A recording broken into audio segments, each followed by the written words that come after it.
We continue to set tourism records. 2024 saw more than 142 million visitors come to the state of Florida.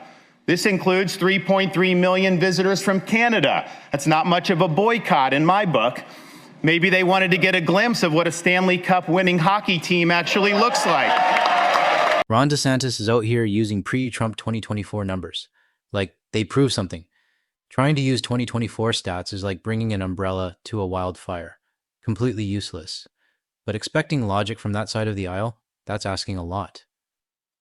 Welcome to the channel. Today we've got clips covering the latest updates on the US travel and product boycott. Slowly but surely, Canada and the world's boycott is slowly starting to reflect in the US. If you find this content useful, a like and subscribe helps us reach our next milestone of 3,000. Let's get into the video. It's that time of year when we see Canadian teams playing big games against American clubs. Riley scores! And where there are Canadian teams, there are usually Canadian fans. Although this year, some are putting cross-border travel on ice. For hockey, Got him!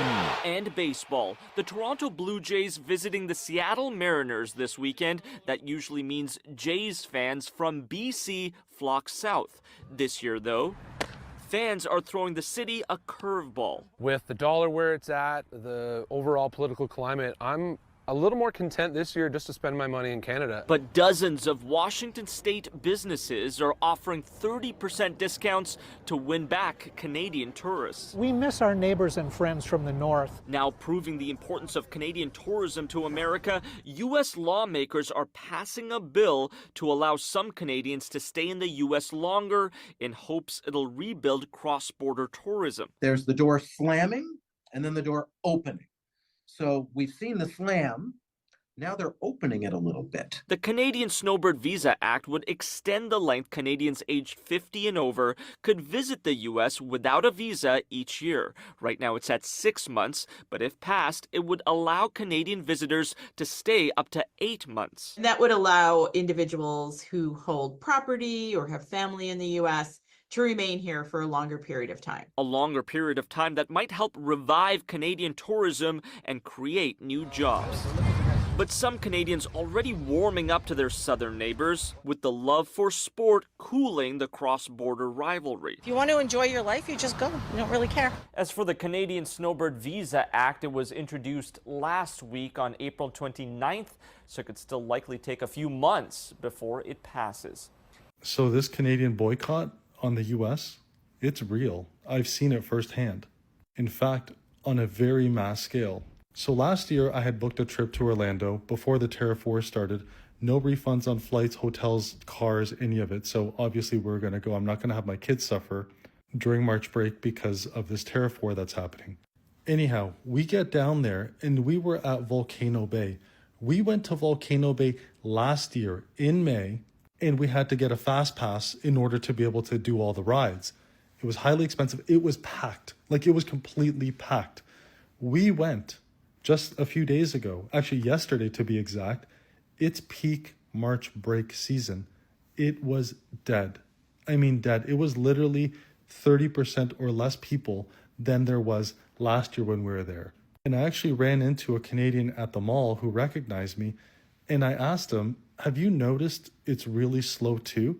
He confirmed it as well. I had another friend that was in the same situation as mine. She messaged me.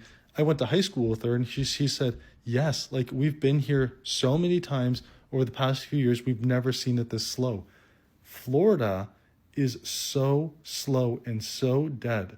Remember when DeSantis said this last week? He said 3.3 million Canadians who visited Florida. Not much of a boycott. Maybe they wanted to get a glimpse of what a Stanley Cup winning hockey team actually looks like. He insulted every Canadian, but what he also did is he cited data from December. Once DeSantis sees the numbers for March break and he hears directly from Disney, Universal Studios, the hotel, and the hotel boards, he's going to regret ever saying those words. The boycott is real. And it's not just on DeSantis, it's also on Tesla vehicles. Those who don't remember, Elon Musk in February 24th said Canada is not a real country. And it didn't take very long, but A petition to revoke his citizenship was signed by more than 250,000 people. Sorry, just to be clear, that's to revoke his Canadian citizenship. Tesla sales in Canada right now are plummeting. Just from January to February, they dropped by more than 70%. And I know they're hurting because they sent me an email, even though I had opted out so long ago, offering unlimited supercharging for the Cybertruck if I purchase one. And a lot of the comments from the videos that I've been posting, a lot of people have been saying they all canceled their Tesla order. The Canadian boycott, it's real. Canada just posted its biggest quarterly export number ever, and for once, it's actually not thanks to the States. Exports surged to $214 billion in Q1, with huge gains in energy and auto parts, and exports to nations outside the US jumped by nearly 25% in March alone. With more trade partners at play and a rare $1.2 billion surplus, Canada is proving that it can diversify without tanking its economy or relying on America. So a couple of days ago, I did a video on exports, Canadian exports, and you may recall there was some really good news because we actually are exporting less to the United States because of tariffs, but worldwide and internationally, we're doing really amazing. I mean, our exports internationally are up 25%, and it's really good news for Canada.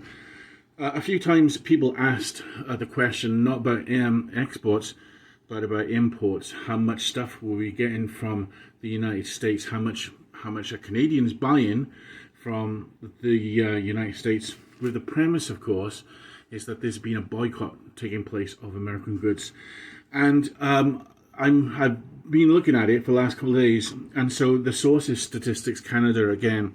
And so imports to Canada from the United States in March 2025 actually fell by 1.5%. This doesn't sound much, but actually is huge. This is the first time imports have fallen since September 2024. Specifically, consumer products, the things that we buy on a daily basis from the United States, whether it would be food or groceries or it really doesn't matter, but that kind of thing, fell by 15.88%, almost 16% in March. So, yes, the Canadian boycott of goods on US goods is working. And statistically, this is being proven right now. Folks, the source is Statistics Canada. If you are part of the boycott, some good news for you. Please feel free to give me a follow. Let me know what you think about this in the comments.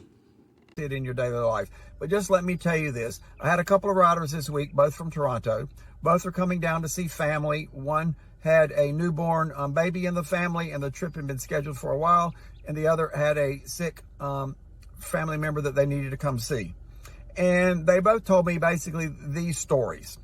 Number one, that when they went to the airport, that the U.S. Customs, and for Canada, you get on the U.S. Customs and in Canada, that there was like nobody in line, and that both planes were like half full as opposed to being completely full. And usually there's a 2-hour wait or more that they told me. They also told me that because of Donald Trump and because of his tariffs with Canada and the way that they have been treated by Trump, they are boycotting every single product in Canada that is made in the United States.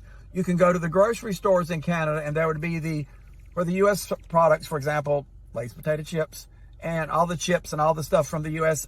completely full. Not a one. They're on sale. She said they're on sales price for $2.97. Nobody's touching it.